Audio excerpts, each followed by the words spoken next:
Well, welcome back to the channel, guys. Been a pretty rough week for me. I just got over having COVID for the last week for the second time, and it wasn't any better than when I had it the first time. But finally feeling all right. I'm gonna go back to work tomorrow. I guess today is December 17th, Sunday. It's Iowa's last day for the second shotgun season, which means tomorrow the late bow season and late muzzleloader season open. We just left Walmart getting a poster board and a bullseye sticker. We're headed to the local gun range and gonna make sure this muzzleloader is still sighted in from last year. It should be. I haven't touched it since last year. But after that, I talked my boss into letting me come in to work super early tomorrow, and I'm gonna get off at noon, and I'm gonna hustle home, shower, grab my gun, camera, and headed south to my grandparents' farm. Looking at the weather tomorrow, Monday, the high is like 36. I think the low is 25. It's the coldest day in the 10 or 15 day forecast. And these deer are my grandparents. They've already been moving daily the way it is now. Just the other day I had a really big 8-point, one of the biggest 8-point frames I've seen show up. I actually had a couple pictures of him one morning chasing some does in the bean field. I think it was either late October or early November, but he's been sticking around in the last 4 or 5 days, and I've gotten lots of pictures and videos of him, and you can tell he's an old mature deer. And like I said, that 8-point frame is crazy. He does have one broken brow tine, but that's not going to bother me. So that's going to be the #1 target deer for late muzzleloader. There is 2 other deer there. That one's another nice 8. He's got a bunch of trash on his bases. I had one encounter with him during bow season. He came out super early, caught me off guard. I think I was probably playing on my phone or something. But I got the camera on him. He jumped the fence and came out into the food plot, ate for just a little bit, and then headed west away from me. But there's that deer, and then there's another deer I had an encounter with after I already filled my buck tag.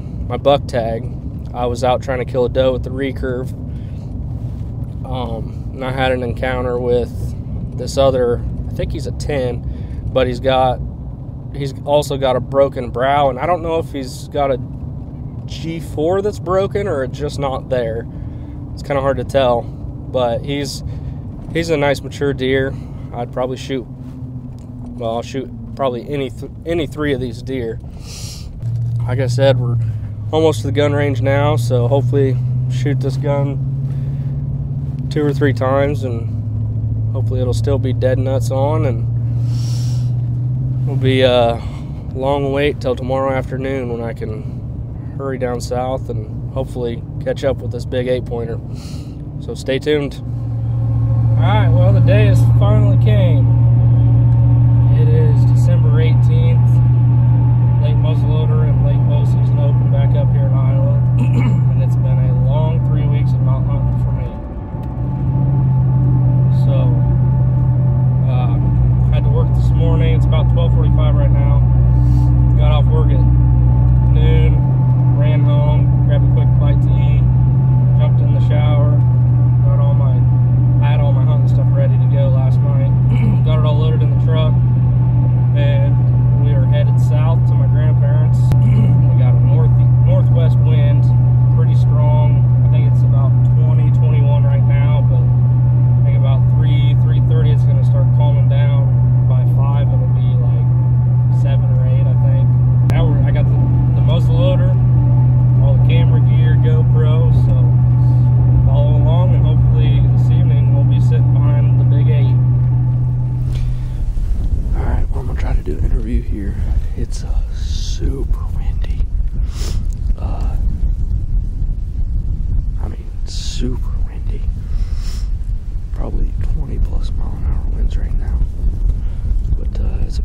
6:30. I got in about 45 minutes ago. We got everything set up. Didn't spook anything coming in. I got a good feeling about tonight. I got my anticipation is high for tonight. Sucks that I'm gonna be staring into the sun, but we'll make the best of it. We're in here after that big 8-pointer. He's got a broken brow, but he is just a giant framed 8-pointer. There's another 8-pointer in here he's big too, but not this big. But he also has some kickers coming off of his base. I got this little 1/4 acre food plot out here, just in the dead zone, or it used to always be a wet spot, so they would, when they plant the field, they'd always go around it. Well, for the past 5 years now, I've been planting food plots in it, and then kind of around the outside of the bean field. And then this year, it didn't come up great, but it's there. Right before we got one good rain before the beans were picked, and I came out and broadcasted about an acre worth of winter rye. So there's some stuff there for them to eat. I mean, there's no crops. Well, there's no cornfield anywhere for at least a mile or so. It seems like they all like to pile in back here. There's my camera. But yeah, we're just gonna sit tight and wait and see what happens.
can see, I got him. I don't know what happened with that first shot. He was 86 yards away. When I shot, I mean, I was steady, leaned up against this tree. Everything felt good. Squeezed the trigger off, and he just ran straight towards me and then just laid out there for the longest time. I mean, I hurried up and reloaded the muzzleloader and got back on him, and he's dead now. But man, I hate that. I don't know what I could have done different there. But I'm gonna get down, get my stuff, have a buddy come help me, and we'll see you in a bit. Alright, well, we're back out here just by the tree stand. I got my buddy Clayton out here filming the recovery. As you guys seen in the video, he didn't make it very far, but we'll come over here and put a tag on him.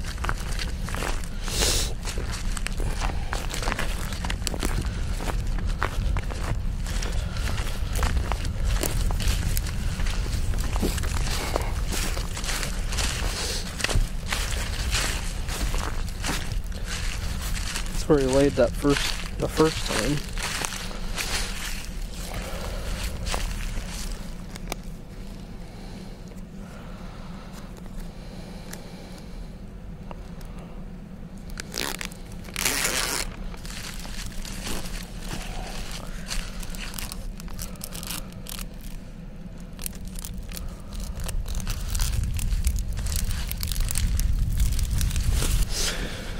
Alright, well here he is. Now that I got him drug out here, I don't think my shot was all that bad. So it might have been a little far back, that first shot. But I've had some history with this deer. I first started getting pictures of him and I think it was late October, early November. And I came down here one afternoon, got in super early, and he came out really early, caught me off guard. I think I was messing around on my phone or something, but I looked up and he was standing out there in the food plot, and I got the camera on him, and he started going away from me, and I did a little rattling, and he heard it. Turned around, came back, jumped the fence, went right in front of one of my cell cams, which in the picture I'm in the background, and I mean he's right there, but I think he jumped the fence here and got downwind, and I never did see him the rest of the time, but he's been pretty frequent here. This is one of the 3 I was talking about that I was targeting. He's not the big one, but I know I said I was going to try to hold out for that, but once I seen this guy jump the fence into the bean field and came straight over here to my little food plot and was checking out all the does that were out here, I kind of made up my mind that I was going to shoot him. So we're going to get him gutted and probably stuff him with ice tonight and try to get some good daylight pictures tomorrow. But that concludes my 2023 deer season. Thanks for watching.